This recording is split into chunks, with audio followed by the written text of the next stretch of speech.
underneath. This one has got the clip is from below.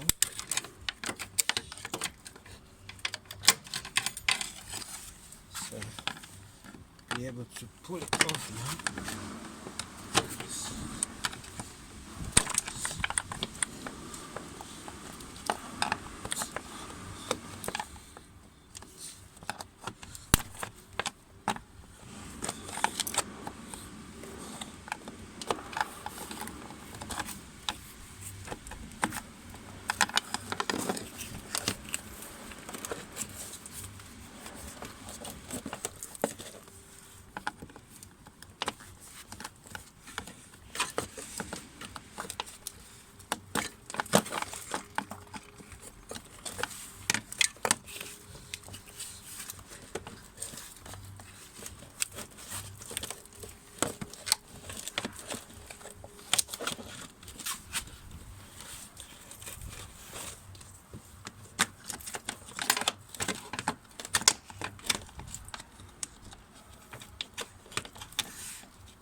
Okay.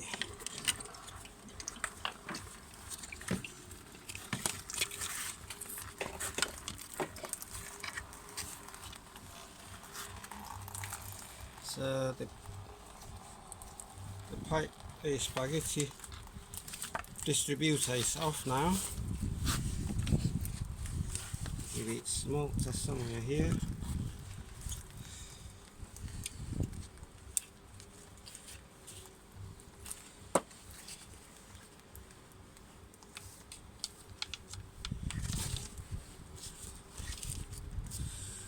One thing you should notice is that this acts like a valve diverter kind of.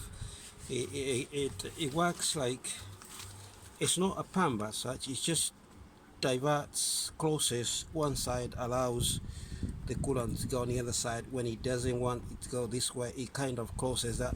It's a lever in there that controls the flow of this coolant in here. So you can see its terminal here is broken. You can see one side is broken, but I'm not sure whether it will be recoverable, but that's what it does. Its main job is to distribute which coolant goes where. I mean, when it's needed, when it's not needed, it shuts down. You can see one that was damaged on this side. There are actually two. This is one of such. You can see the connection is there. That's the connection, the actual connection. And in here you can see this rotor, kind of pole rotor that runs around like so. It acts like a gate. Remember this, like the sluice gates. It kind of closes one side, allows the flow, or if he wants the flow to go on the other side, he goes this side, closes this side. I mean, it's essentially, it distributes a kind of valve.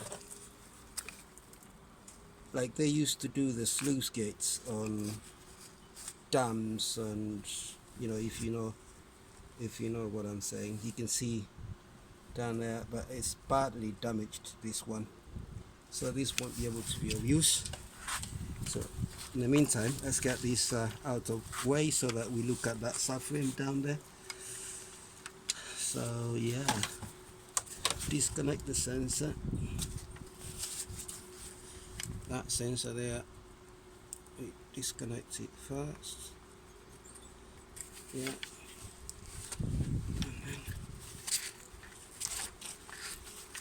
and go in there, get that wiring off.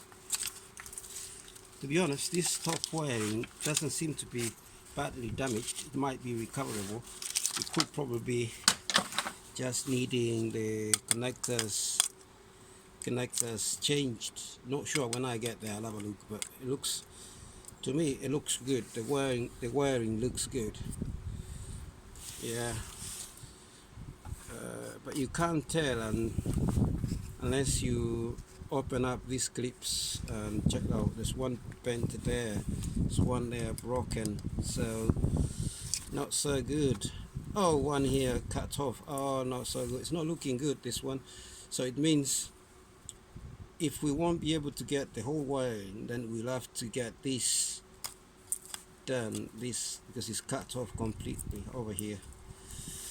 And in this case, polarity is going to play a major role to determine which point goes where, because remember those sluice gates, a valve, it would be a problem if you don't put them to the appropriate side, so they won't be working as they are intended. Okay, so for now, push this aside, then yeah, let's have a look on how it's looking. So all our pipe works are there. Close these clips to make them safe so we don't lose them. There's one here that's just lost, fallen. Yeah, that one is intact there. Right, you can see now the subframe is all pent, heavy impact from there. Thank God that this wasn't touched. If this was touched and this connection's broken, it would be a nightmare to refit these clips as tight as they are expected, because if they start leaking, then you are in trouble. So for now, I think it has given us a good view on where to start. Remember, we need to get this out of the way as well to see which points we can go to if we want to drop that subframe down. Okay.